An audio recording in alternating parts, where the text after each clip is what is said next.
This episode is brought to you by Espolón Tequila. Slow, sticky, snoozy. They call these the dog days of summer. But Espolón? They don't do boring. Welcome to the Marg Days. Espolón Tequila. 100% blue Weber agave, born to shake up your summer. Just add lime, agave, and a little attitude. Visit espolontequila.com. Espolón Tequila, 40% alcohol, volume 80 proof. Copyright 2025 Campari America, New York, New York. Drink responsibly. This episode is brought to you by Nordstrom. Summer's almost out and fall's calling. Luckily, Nordstrom has everything you need for the season ahead, all under $100. Discover new arrivals from your favorite brands like Mango, Princess Polly, Wave, Free People, BDG, and more. Whether you're planning a last-minute getaway, heading back to class, or refreshing your office looks, you'll find the latest trends and beauty must-haves without breaking your budget. It's easy, too, with free shipping, free returns, and in-store order pickup. Shop today, in stores, and at Nordstrom.com. I want to bring on a very good friend and a guy who really deserves the Medal of Freedom in America for serving as the chief of staff in the White House, in the Oval Office for Donald Trump in his first term, which must be about the hardest possible job you can have in this country. Mick, thanks for coming back on. No, it was a piece of cake. I enjoyed every day of it. So how you doing, Steve? Yeah, well, so Mick is one of these people who could operate. Come on, you were in the Oval Office yesterday, the day before. Well, it was an amazing. That's why I wanted to have you on to talk to you a little bit about that. But before I say that, that means, Mick, you operate on what, 4 or 5 hours of sleep a night? Actually, Steve, he was very good about that. He only sleeps about 4 hours a night. I remember when I took the job. I told him, I said, boss, most normal human beings can't do this. And he was very respectful. He was. So we did have an evening team. I worked from about 6 a.m. till about 8 p.m.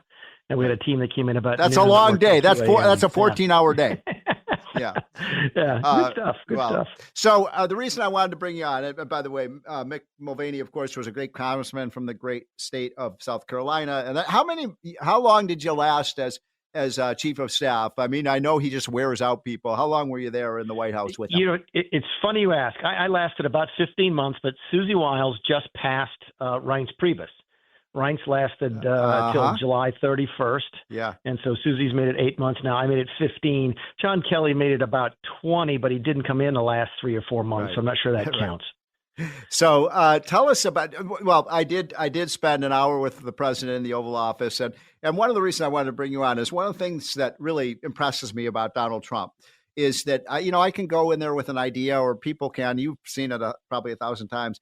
And if you have a good idea, he's going to say, let's go for it. Let's do it. And that's what he was doing. So that's unusual for a president, but you probably saw that a lot. I did. The challenge is that, if sometimes they're not really good ideas. Hey, that's true. That's true. Yours happened to be one. But by the way, just let me interrupt for 1 second. I've always said about Trump, and this is true of, I've been around very, very successful CEOs as you have, and really, really smart people. And then the kind of people who have like 3 or 4 great ideas every day, and 2 or 3 of them are really good, and then one of them is really bad, and you have to say, these ones are the good ones. This is the bad one. Right? I was always afraid when Newt Gingrich would go in, because Newt is an idea machine. I mean, he's got 25 a day, and some of them are really, really, really good. And every now and then you look at him and say, Newt, are we serious about that last one? So you have to be able to sort of screen out the wheat from the chaff, as they say. Yeah.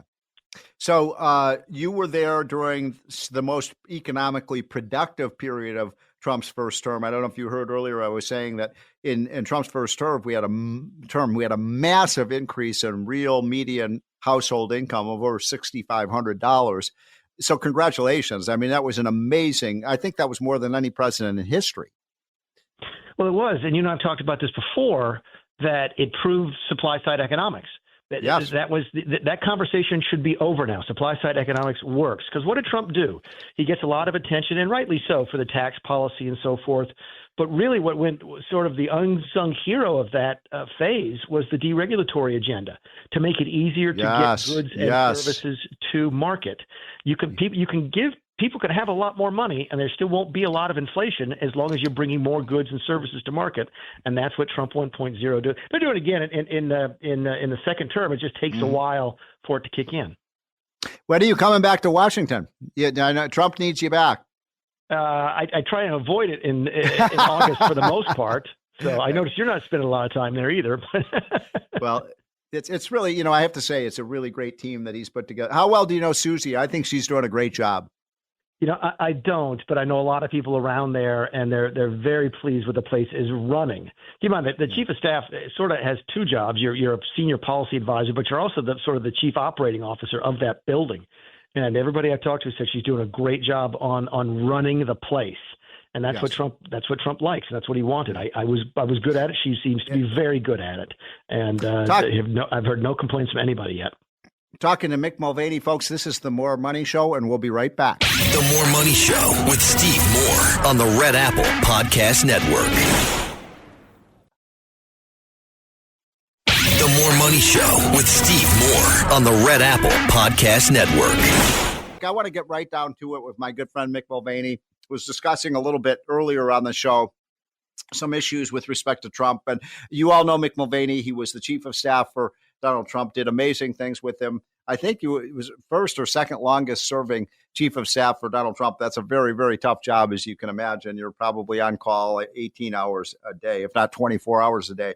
Mick, thanks for sticking around. So I'm going to take callers, by the way, on our More Money hotline a little later in the hour. And that number is 1-800-848-9222. And the question of the day is, if you had 5 minutes in the Oval Office, as I did earlier this week with Donald Trump, what would you tell him? And maybe, Mick, I'll start with that question. You spent a lot of time in the Oval Office with Donald Trump. If you were to see him, next week and you had a meeting with him, what advice would you give him at this point? Trust and verify. I think a lot of people think they figured him out. We talked about that a little bit in the previous half hour. I mean, you see these CEOs coming in here. Tim Cook came in this week with that, whatever that gold thing was. And you sort of get the feeling Tim Cook, of course, is the CEO of Apple. He met with Trump, Wednesday or Thursday, and he made an offer that he would invest a huge amount. I don't remember, $100 billion or something in the $800 billion. I don't even remember the number, but it was gigantic. It was. It's and a lot of it's in AI. Keep in mind, a lot of companies were already planning on spending that kind of money, and that's my point to the president. Mr. President, look. They're going to come in here. They're going to tell you what they think you want to hear. And granted, Apple investing a bunch of money in the United States is great news. Let's not get in the way of that. Fantastic. Let's make sure they follow up. Make sure they follow up. And because one of the things that Apple said in their announcement was that a lot of this investment wouldn't take place for at least 4 years. Yeah. Well, that's the end of the Trump term. So you got to wonder, are they hoping for a change in policy with the next people? Right. So that's sort of my look. It's working. We'll talk a little bit. I know this segment about the tariffs and so forth, about how long a play he's got there. Things are going really, really well.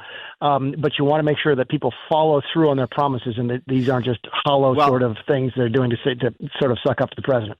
Excellent point. I couldn't agree more. And I'd also say that has to do with these other countries. They've made hundreds of billions of dollars of promises, Mick.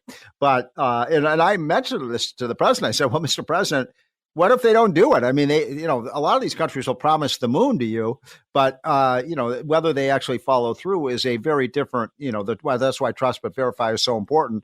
And he said, "Look, I'm going to slap them with tariffs so they don't do this." But I wonder what your reaction is to that. I had to say, I was thinking more about the relationship we had with Mitch McConnell when Mitch was the majority leader in the Senate when I was chief. Yep.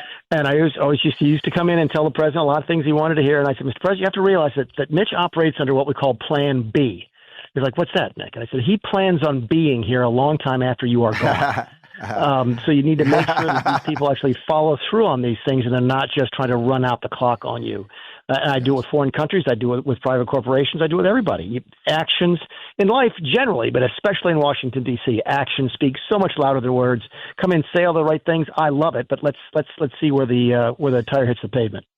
Mick, a couple of weeks ago, the president, you may have seen the film of this. He went over to the Federal Reserve and walked through the construction project. And it reminded me that this guy was a hell of a businessman, nobody knows more about construction than Donald Trump does. And, that was the $3.1 billion that Jerome Powell wants to spend renovating that building. And, the joke is he's building a Taj Mahal on Pennsylvania Avenue and he's going to have a hot tub in his office or something. But, Trump, you may have seen his comments, when they asked him about the $3.1 billion. And he said, I could probably, if I were running this, I could probably run it for about $3 billion less. So this guy's a fantastic businessman. And sometimes we forget that. And I believe that's part of the key to his success. Well, it is. He's not a politician. He's only run for office, 3 times? So right. that you're not going to change somebody when they're 80 years old, Steve. I mean, you and I are getting there, but we're not there yet. But you're not going to do something, for your whole adult life and then turn 80 and go, oh, by the way, I'm going to turn over a new leaf. He is what he is, and it's worked for him in the private sector. It's working for him now. People just got to realize that everybody who goes to work for him thinking they're going to change Donald Trump is going to be dramatically disappointed. One thing about Donald Trump, and you've spent so much time with him. I'm talking to Mick Mulvaney, a good friend, and who served the country so well as the chief of staff for Donald Trump. Probably the hardest job in America. How many months did you last? 18 months? 15. 16 I can't imagine 15 months of doing that job. But you did an amazing job. And one of the things I've said about Trump, I've spent a little time with Trump. You've spent a lot of time with Donald Trump. But I've always said he's not just a great man, he's a good man. And I've seen so many instances personally of where he's done just things that are so big-hearted. And I wonder if you've got some examples of that you can tell people having worked alongside him for that 15-month period. Yeah, I remember when I first went to work there, when I was the OMB director in 2017, 2018, I didn't know him very well. And I did notice that he didn't like to shake hands. And that we'd have world leaders come into the Oval Office, and he would stand behind the desk and wouldn't shake their hand. Of course, he's a germaphobe. He'll tell you who he is. He admits that. He's very good-natured about it. He just didn't like to shake hands. And then I remember I'm chief, and we're going down to see the border in Southern California along the Mexican border, the wall that we're building. And we're an hour late leaving because he shook hands with every single man and woman on that line, all the construction workers, all the CBP officers, all the guys on horseback. We were an hour late leaving because that's and people don't see that side of him. They really don't. He's got a connection with working people. I call him a billion-dollar man of the people, which is stunning to me because I'm never going to be either of those things. But he does have that connection with folks that I don't think comes across all the time. It's funny you should mention the not shaking of hands because the famous story when John F. Kennedy ran for president in 1960 and, of course, became president, he shook so many hands that his whole wrist and fingers became totally swollen, and his hand became almost inoperable. So I think it's probably a good policy for president not to shake everyone's hands. It's funny you say that because there is a glove. There is a glove. There's a presidential ice glove. I didn't know that. I learned about it with Obama because they shake so many hands at those Christmas parties and stuff like that they put their hand in the glove afterwards to keep the swelling down. I didn't realize that story about Kennedy. I wonder if that's where it started. It may have. So you were there during the big boom period in 2017, 18, and 19. What years were you? All the way up to COVID, yeah. Yeah. And so were you there during COVID at all? Or I was there for the very beginning of COVID. I ran the COVID task force before it was the COVID task force. That was an ordinary job of the chief of staff to run an interagency process. And that started in probably early January of 2020. And then I left right after Mike Pence took over that task force in sort of mid-March. So I'm glad. I wanted to ask you something about those early days and weeks of COVID, because I do believe that one of the greatest mistakes in the history of our country was the locking down of our businesses and our churches and our the schools, et cetera. I think it was an outrage. And Donald Trump, I remember in those first few weeks, but you were there with him, he was resisting that. He did not want to shut down the economy. But can you give us a sense of what was going on at that period? Because it was such a historic period. And I think we made major mistakes. It was mostly the big blue states that shut down. Yeah, it's pretty simple. Anthony Fauci didn't tell him the truth. Right. At least didn't tell him the whole truth. No, he didn't. I mean, I found out afterwards, after I left the White House, that we have a textbook. We have a book on how to deal with a pandemic over at HHS. You do table talk exercises. You practice this. Right. And what the book will tell you is that you never, ever, ever, ever shut down the economy because the damage done from that is so much worse than anything else. What you're supposed to do is find the most at-risk populations. Sometimes it's children, sometimes it's sick adults, whatever, and you isolate them so the rest of the world can continue going. And Fauci never told the president that. Not a single time. Fauci, from the very beginning, we need to shut down, we need to shut down, we need to shut down. And when you start telling the president of the United States, Mr. President, if you don't shut down, millions of people are going to die, you can imagine how a president reacts to that. So, no, I absolutely blame Tony Fauci for not being complete. Tony made the decision as opposed to giving the president the right information and letting the president make the decision. I think he intentionally. I think he was the. Look, I think Anthony Fauci was the Benedict Arnold of our time. What he did to our country was so outrageous. He lied through his teeth. He was complicit in the whole thing was outrageous.